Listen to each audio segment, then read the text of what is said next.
Did you know that our triggers are actually a message from the body? And if we never actually learn those lessons or get those messages, and instead we just stay in our emotional trigger, those triggers will never go away. My name is Tiffany Toombs. I am a trauma hypnotist and high performance mindset hypnotist, and I work with entrepreneurs from all over the world to help them get out of their own way, get out of the emotional triggers so they can truly tap into their potential. In this video, I'm going to share with you the 4 messages that we need to get from our emotional triggers, exactly which one your body is sending you, and what to do next to get rid of that emotional trigger. Now, step number 1 to make the rest of this work in letting go of our emotional triggers easier is regulating the nervous system. So I've also put together my 7-day nervous system reset, and it's absolutely free. I'm going to share with you the 7 most powerful exercises I've ever come across to regulate the nervous system so that you can make powerful change today. All you need to get that is go to resetmysystem.com/reset or click on the link in the description below.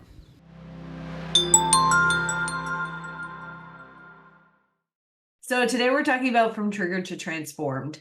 And I'm going to share with you how you can use your triggers when you feel that emotionally triggered feeling, how you can use that to understand what your body and your nervous system and your unconscious mind is attempting to tell you, and then what you can do with that information. Okay.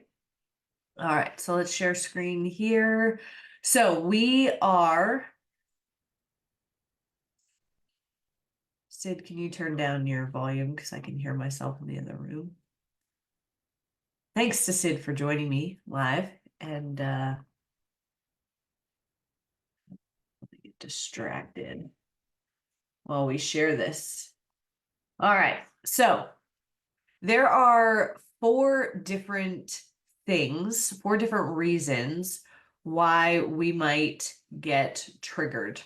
And this is called perception is projection. So there are 4 ways that we get triggered, and each of those ways has a different meaning, a different thing that we can look at. So what I'm going to do is I'm going to go through the four ways that we get triggered, and then I'm going to come back and look at what you can then do to start resolving or healing, breaking the cycle of those triggers. So number 1, the first way is called direct. And this means that the behavior that triggers us, that triggers us is what we do to others. So, for example, let's say I am working in an office environment and I get really triggered because I have a colleague or a boss who constantly puts me down or yells at me. A direct trigger would mean that when I go home and my kids do something or my spouse does something that annoys me, I yell at them or I put them down. So the behavior that's happening to me that's triggering me is what I'm doing to others. So if I get triggered by being bullied, where am I bullying somebody else? Okay, so that's the question we're going to ask ourselves here. Where do I do this to others? The second way that we get triggered is called back on self. And this means the behavior that triggers us, that somebody else is doing, is what we do to ourselves. So there was a period of time when I lived in Australia where I had a business partner who regularly, if ever I kind of disagreed with him or I challenged his way of thinking, not even doing it negatively, but being like, I don't agree with what you're saying. I have my own perspective on this. He would get super triggered and then he would berate me. He would put me down, call me names. You know, you're delusional, you're so childish, blah, blah, blah, blah, blah. And I got really triggered by that. And so I asked myself the question, where do I do this to others?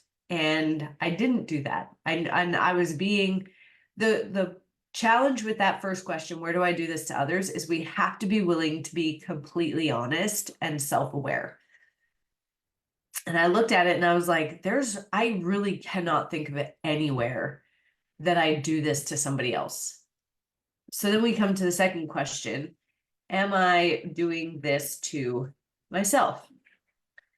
And the answer was yes. I was my own biggest bully. And so where, the things that he would say to me triggered me because I believed them about myself, because I told myself them on a regular basis.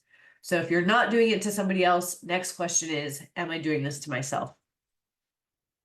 Third question, or third way that we get triggered, is symbolic. And so this trigger is where the behavior that triggers us is different to the behavior we do to others, but the intention is the same. So the intention driving the behavior is the same. So let's say you get really triggered by somebody who's a passenger seat driver. So somebody who sits next to you in the car and they're like, you should speed up, you need to get over, slow down, brake, blah, blah, and you get really triggered by that. But you don't do that to somebody else, and you don't really passenger seat drive yourself. Then you can look at what is the intention. So what is the intention behind the behavior that triggers me? And where do I have that intention elsewhere with others? So maybe you ask yourself, okay, what's the intention behind this behavior? Well, the intention behind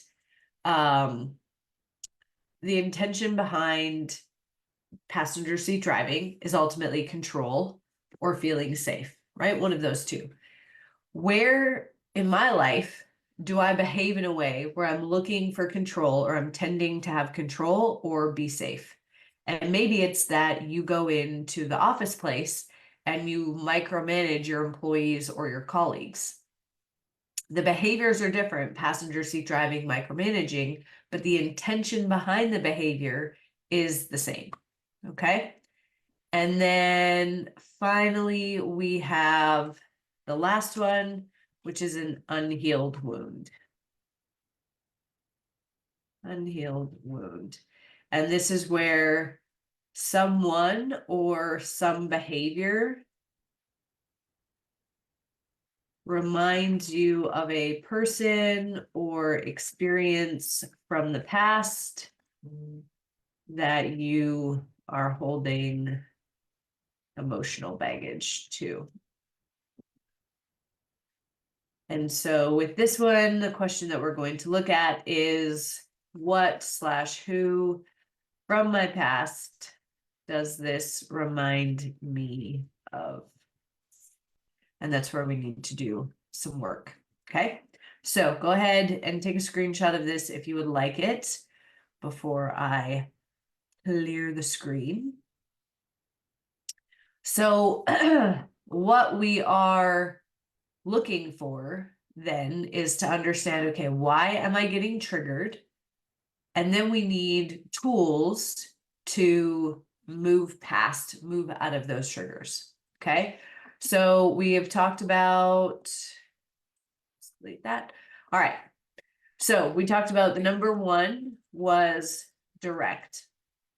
So what we need to do if we are doing the behavior that triggers us to other people, we need to understand why we are doing that behavior. And what we're going to ask ourselves is, what's the purpose?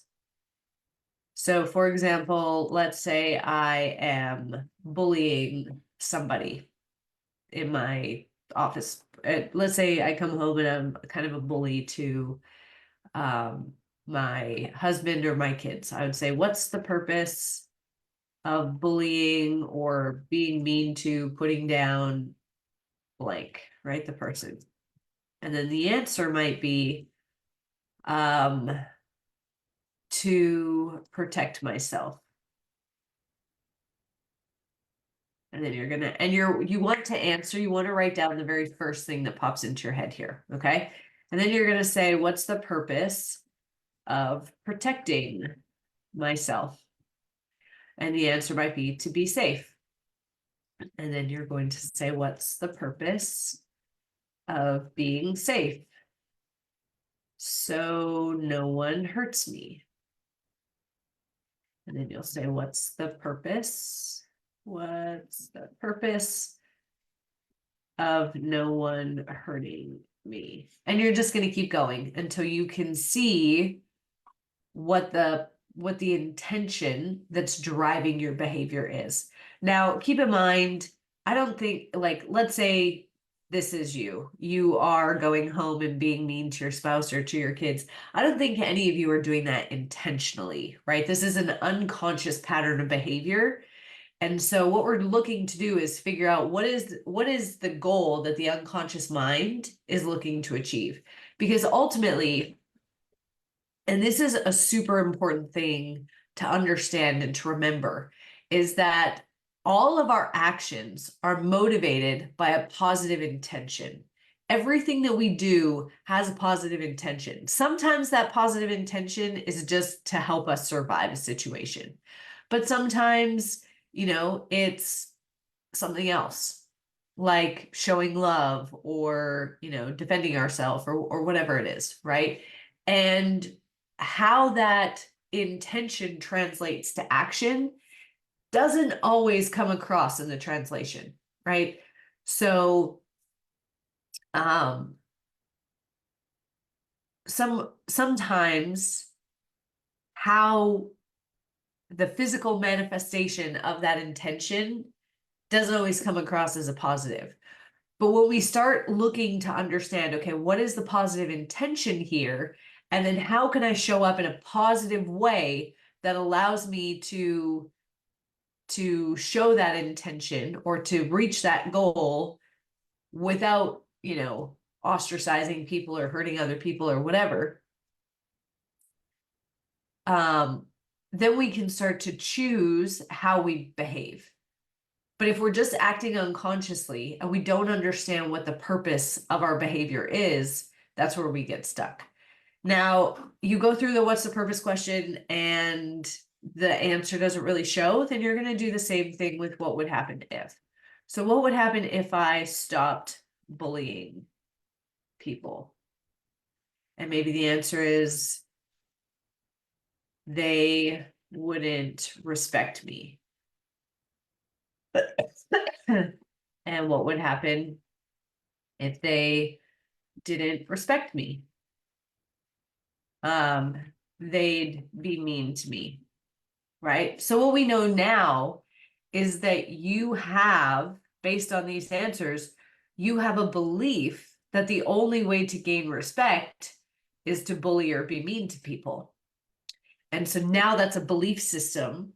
Now that we understand the belief system that's driving that behavior, we can address the belief system and we can reprogram the belief and we can reprogram the belief and we can change the behavior. Okay, so number one, direct, that's what you're going to do. You're also going to do the same thing for the back on self. For number two, you're going to ask yourself the same questions. We want to understand the purpose behind this. Coincidentally, we're going to do the same thing for number three, is understanding the intention behind the behavior that you do. Because when we start to change your behavior, then the symbolic behavior, the passenger seat driving, isn't going to annoy you anymore.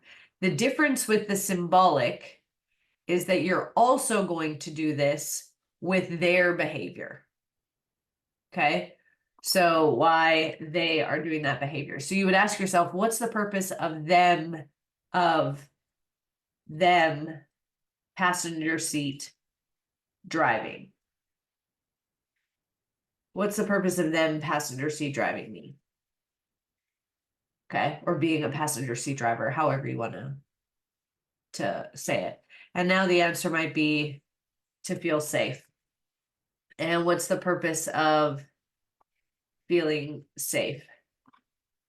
To be protected or to be in control, right? Whatever comes up. So with the symbolic, you're going to do this line of questioning for the behavior that you do. So say the micromanaging, but you're also going to do it with the behavior that they do, the passenger seat driving.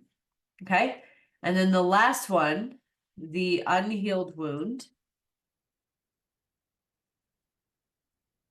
What we're going to do with the unhealed wound is we are going to first understand what/who. So that same question before, does this remind me of?